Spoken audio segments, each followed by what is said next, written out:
Oh, good morning. Good morning, sir. How you doing? I'm good. Happy Valentine's Day to you. Yes, happy family day. Yeah. It's my birthday today. I was just gonna say happy birthday to you. I was waiting. I was hanging on that there. I didn't even bring it up when we were talking before we turned the record on because I was gonna bring that up. But yeah, Oh, happy birthday, man. thank you so much. I was gonna get one of those party favors, the roll up Oh, ones you can yeah. blow into, and Yeah. just yeah, That'd be still in amazing. isolation here, so you Yeah. have to go without. Yeah, I appreciate the thought. yeah, buddy. How was your weekend? It was really good. It's cold here still, so we didn't do anything. Right, But that's winter in Edmonton, so isn't it? Yeah, it was a good time for me to head east here. I yeah. know that 40 below week of 40 below, and it's great here. I can't leave the house, but it's beautiful. Looks nice outside. Right? Look at the sun. I like to just stare out the window and Well, freak out the neighbors. well, forecasters are promising -6 by Wednesday, so Oh, nice. I've There you got go. That's a break. I got my shorts lined up and washed. We're ready. And buddy, we're 4 days away from pitchers and catchers reporting. It's exciting. We're almost there. It is almost here, my man. Really excited about our guest today. We sat down with Keaton Gillogly. He is of the Modesto Nuts. We did that last week.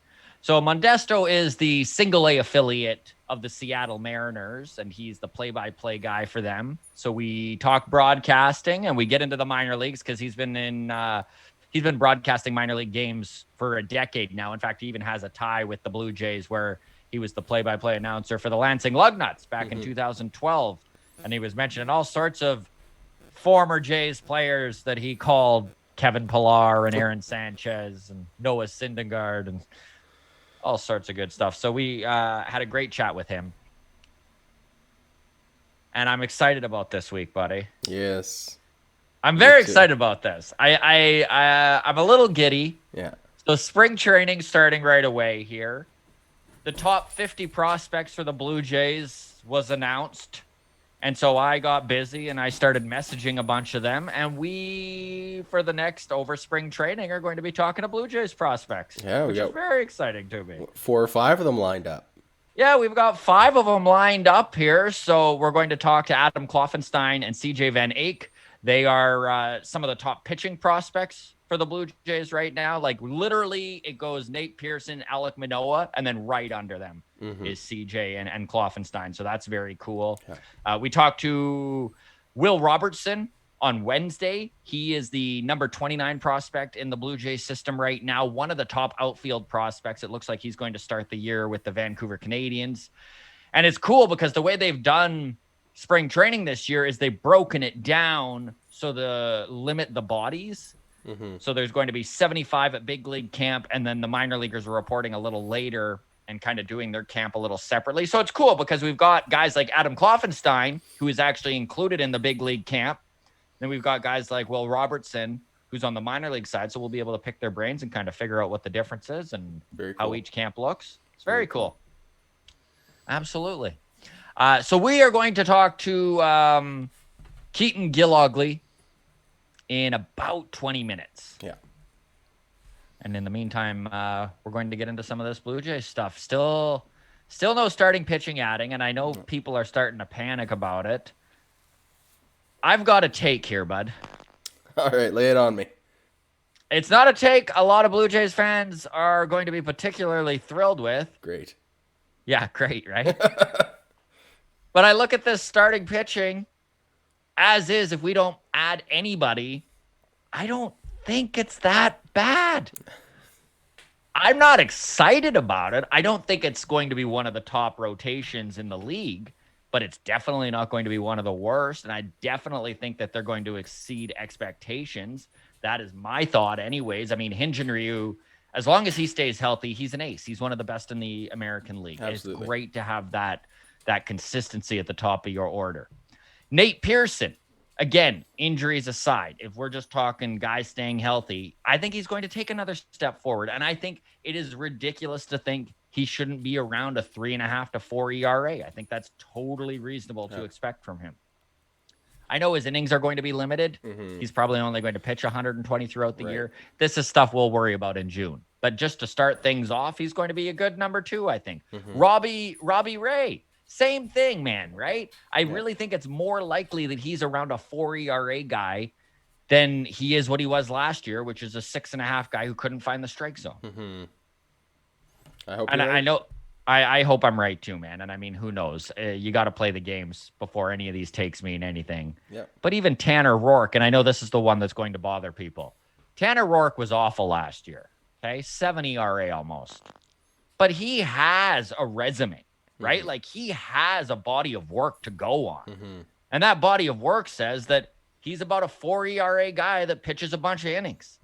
So in that short anomaly of a season last year, I like to think we can almost throw it out the window. Like, who knows? And then, man, you get into that 5th spot in this rotation, and, buddy, the depth on the Jays is great. And any of these guys truly could take the ball and wind up running with it, right? A guy like Thomas Hatch, Patrick Murphy, Julian Merriweather, Trent Thornton. They got Steven Matz out of the Mets. He's a bounce-back candidate. Anthony Kay. Our boy Joey Murray even could get a call up sometime in June or July if there's an injury. Adam Kloffenstein, that we're talking to on Thursday, is at big league camp. And these are all guys that really could wind up being a very capable number 4, number 3, number 5 guy. You know, I don't know. I just look at this rotation and I look at the panic of Blue Jays fans right now, and I don't think that it lines up. I don't think that the panic is needed. No, I think you're right. I think like you said, we have a lot of back end of the rotation depth, and that's how the Rays have built their franchise for the last decade and a half. So totally. I mean, there's reason to be optimistic, and I like where your head's at, and I don't think you're that far off base. I think you mentioned it last week, and you kind of had a really good point about the trade deadline. You know, not everything has to be done this offseason. And while I talk about this, actually, do you want to bring up the free agent list for pitchers For next year? for next year? Because I know that there's a slew of really good pitchers that, you know, with this rotation that the Jays currently have, if you can get to mid-July and you're in the playoffs, I don't think there's any reason why Atkins and Shapiro wouldn't go out there and land one of these rentals. And maybe that's the best way for the Jays to do it because it doesn't handcuff them financially. Yes, they'll probably need to give up a pretty good prospect if we're going to get a guy like Scherzer or, Zach Greinke's available, I think. Well, he's older. He's 38, but yeah, he'll be available. But he's another guy that still has it at 38, would be great to add and probably not going to need to give up a pile for exactly that reason You're right. There's his age. The list of starting pitchers. Yeah, go through the list. Agents. Well, I'm not going to list everybody because there's a lot, but I'm going to pick out some highlights here. So we got like a Chris Archer, Jake Arrieta, Trevor Bauer could opt out. Yeah. Who knows? Johnny Sudo, Zach Greinke, even a Jay Happ, Kershaw, be a free agent. See, like there's no way they're going to let Kershaw walk away. See, that's true. And the Dodgers are in no danger of being a team looking to get rid of contracts come the trade deadline because they're going to be competing for the World Series again. So that's pretty obvious. So obviously you cross Kershaw. Max Scherzer is a really interesting option there. Yeah, if the Nationals aren't in it, there's no way they don't move him, even if they're still in it to sign him later on, right? Why wouldn't you get what you could for him and then go back to the negotiating table? Yeah, some more names here. We got Daniel Norris. Where'd it go there? Stroman, he's not coming back to Toronto. No. Noah Syndergaard, I don't think he's going to leave. They're not going to let him walk away. Yeah. Verlander, older, but again. Justin Verlander, right? Yeah. Alex Wood, Adam Wainwright, Zimmerman.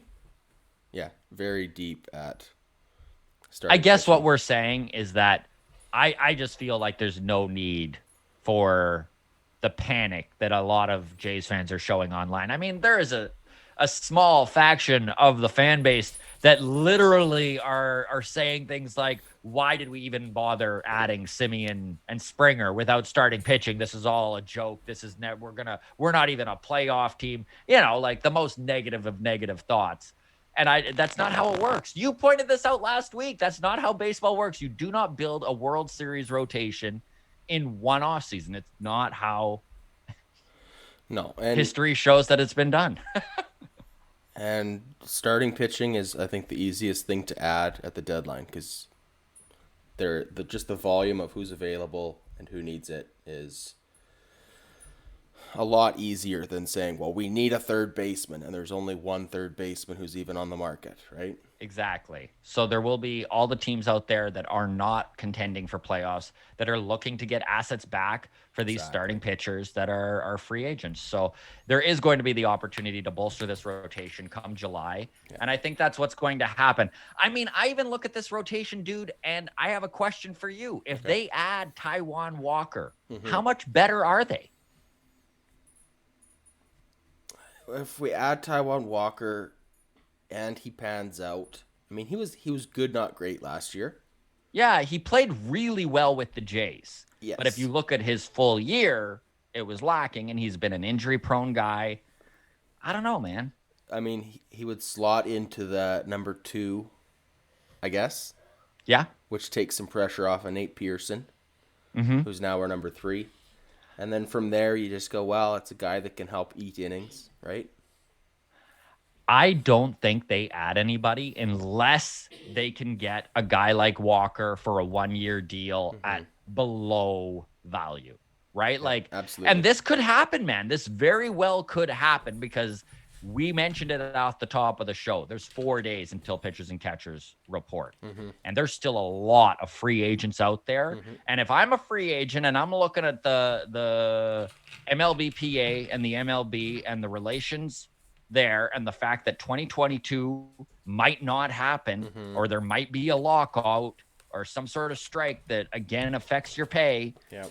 Maybe there's guys that are like, whatever, I got to get my 1-year pay in here. Like I gotta sign somewhere. I'm not going to continue to wait this out. So there are going to be some deals available.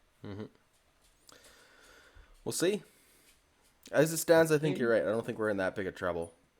Like I don't either. And the Jays did add David Phelps to the bullpen. Our bullpen is looking really good. Actually, the David Phelps ad is kind of cool because it's a roster loop, which means that the Jays traded Phelps to the Cubs in 2019, I'm pretty sure. And they got Thomas Hatch in return. And Thomas Hatch looks like he was great in the bullpen for the Jays last year. It looks like he's going to compete for that number 5 rotation spot. Even if he doesn't get it, I think he's a guy that if there's an injury is going to get his chance to pitch in this starting rotation. So that's pretty cool. There's another roster loop too when the Jays picked up Francisco Liriano on a minor league deal. Right. So if he makes the team, then they traded him to the Astros in 2017 for Teoscar Hernandez and Reese McGuire. So another roster loop. I've never heard the term roster loop before, but I love it. Yeah. That's great. And Derek Fisher's gone. So all the Blue Jays fans out there can rejoice and take a big breath. That guy got way more shit than he deserved. But that said, good riddance. I mean, he still has the top highlight from 2019 when he misjudged that fly ball. Man, just catches it with his face. Just, yeah. Good riddance. That's rough. So this is kind of an interesting little stat that I saw. The Los Angeles Dodgers are over the luxury tax this year. So they hit $254 million, I think, is their 2021 salary for their roster. Okay. Which, for those of you interested, is I've got it right here, sorry. The Pirates, Indians, Orioles, and A's payrolls for 2021 combined is $17 million less than the Dodgers payroll this year. That's impressive. So, yeah. You mentioned the luxury tax. Explain that to me. So the luxury tax, I'm fairly certain it's at $245 million this year. We'd need to quickly look that up. I can look that up while you explain. Yeah. So basically the idea behind there isn't a hard cap. So when you're talking salary cap in hockey, they have a number and you just can't go over that number. In baseball, it's a much softer cap, whereas they kind of are like, hey, we suggest you don't pay over $245 million for your team's roster. For 2021, it's $210 million. So 210. So they're way over. Way over. So they're way over with 250 or 54 or whatever it was. So the luxury tax, if you're going to spend over the number that they give you as a suggested don't spend over, they tax it. And there's incremental taxation on however far over you are, right? So I'm not sure the exact breakdown. Okay, so but I've got it right here. The Dodgers are $46 million over the luxury tax. There you go. Yeah. They're the only team this year over the luxury tax. Yes. So their tax bill, which they pay to the MLB, is $18 million. So that means that not only that's on top of their. Yes. So they're paying $256 million in salary this year, and then another $18 million on top of that, just as an apology for spending so much, basically. Yeah. For the right to spend $250 million, they are giving MLB $18 million. Yes. Oh, man. It's pretty crazy when you start breaking it down like that. And the Pirates, buddy, the Pirates are at $30 million. It's a joke. Yeah. Like, the Pirates are a friggin' joke right now, man. They are the epitome of taking a dive. Like, they are the epitome of choking for draft picks. Like, not pretty. No. It would not be fun to be a Pittsburgh fan right now. That is for sure. Well, let's talk Jay's bullpen for a second before we maybe wrap this up. Let's do that. Okay, because I did mention David Phelps was signed. Yeah. Oh, and Joe Panik was also signed. He was our bench player last year. Charlie Montoya loves Panik, so I think he'll make the roster again this year. And if not, whatever. Cost us almost nothing, so that's fine. I like Panik. It's funny because everyone is panicked about this starting rotation for the Jays, but the bullpen looks like the best bullpen that these Jays have put together to start a season in years. You got Yates, Romano, Dolis, Baraki, Phelps, Chatwood, probably Stripling. He might be in the starting rotation, but it looks unlikely, probably more likely a long man. And then Cole or Liriano. I think it's just a killer bullpen, man. Like, there's 4 to 5 of these guys that I feel incredibly safe bringing in the 7th, 8th, 9th inning, late in the game when things matter. It's a good back end of the bullpen. And we're going to need it this year. I think every team's going to need it this year, but I don't think we're going to see too many pitchers pitching very long outings after the weird season we had last year. I agree, and I think it's going to be really interesting to watch how this roster management kind of happens. You got to feel for guys with options who can be sent down to AAA Buffalo, because we're going to see guys like Patrick Murphy getting shuttled back and forth all season long, right? Like a guy like Murphy who just hasn't been able to stay healthy. This is a guy also with a really big fastball. He's got great spin rate. This is a guy that would be. I was reading the other day that Patrick Murphy would be a top 100 prospect in the MLB pipeline if he could just put it together for a year and stay healthy for a full year. So he's a guy that's going to be shuffled back and forth because he has options. Guys like, I don't know, Joey Murray's another perfect example of a guy who has tons of options. So that allows them to bring him up, use him as maybe like a swingman, especially in a scenario where Nate Pearson's innings are being watched really closely and are being limited. So maybe Pearson's a guy that's later on in the season, come June or July, to try and make sure that he's with the team and usable the whole year. Maybe they start only pitching him as 2 innings or 3 innings to start a game and piggyback him with guys out of AAA that they're shuffling back and forth. Patrick Murphy's, Joey Murray's, guys like that, right? Absolutely. So it would be interesting to see how they play this out, because I think you're dead on, Adam. Like, I think that the bullpen in this team is going to be worked heavily with this starting rotation. So, Well, just looking at last year's pitching stats for the MLB, 3 pitchers pitched over 80 innings all season long. That's it. Wow. In a typical season, you see, pretty regularly 10 to 15 guys pitching over 200 innings. So, yeah, just to give you a frame of reference there. Well, that'll be interesting to see this year, too, where that hits. How many guys hit 200 innings? Yeah. This might be the first year. It's not impossible. We don't see it this year. Who knows? Yeah, an off chance. I think someone will, but yeah, you're right. I think someone will, but I think it's actually at the point in baseball where the fact that we can even talk about there's a chance. That's crazy. That there's not. It's crazy. It's insane. Crazy. Yeah. So it's insane. Do you want to talk about the MLB Top 100 came out? Yes, I do actually. So I think they still have 1 through 30 to announce. Yeah. But the 31 through 100 was put out, and there are a bunch of Jays that made it, which is fantastic, man. Lourdes Gurriel Jr. ranks in at number 3 or 83, I should say. Sorry, number 8. What? Imagine. My eyes popped out of my head there. That's next year's rankings, buddy. Yeah, that's next year's rankings. That's right. Which is so phenomenal. I mean, to watch Gurriel continue to move up the ranks and continue to get the recognition he deserves. He's a superstar waiting to happen. And if he can stay healthy for a full year, it's going to be fun to watch that kid play ball. Mm-hmm. Marcus Semien, our new second baseman, he's in at number 73. Cavan Biggio is in at number 71 of the top 100 MLB players right now, and that's unreal. I love seeing Biggio in there. Yeah, amazing for a guy that doesn't have a natural position. Yeah, exactly. It's incredible. And then Bo Bichette is in at number 57. That's where they've stopped right now. Is I think they're at 41 or 31, mm-hmm. But I think it's pretty safe to say that George Springer is probably if he's not a top 10 guy, then he's definitely in the top 20. I think Hyun-Jin Ryu is another guy that if he's not top 10, he's a top 20. So 6 Jays on the top 100. That's not bad. That's not bad at all.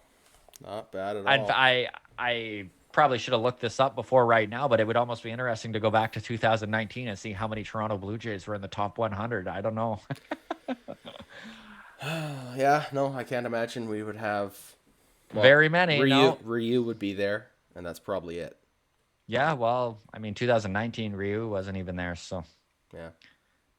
That 2020, we always forget about that short little joke season. Right. Yeah. All right, buddy. Well, I have pretty much talked enough baseball for now. All right, good riddance. See you later. Right? Later. Yeah, no, I am excited about this week, though, and obviously we've got a bunch of Jays prospects that are coming on the show over the next month, so stay tuned for that. We'll have those up on YouTube as soon as they happen, and then kind of distribute them audio-wise as we attach them to podcasts as we go along. But you bet. We'll see everyone next Monday when we can actually say, hey, spring training has started. Here we go. Good times to be a Jays fan. All right. Enjoy, everybody. Thanks for listening. Take care. Cheers.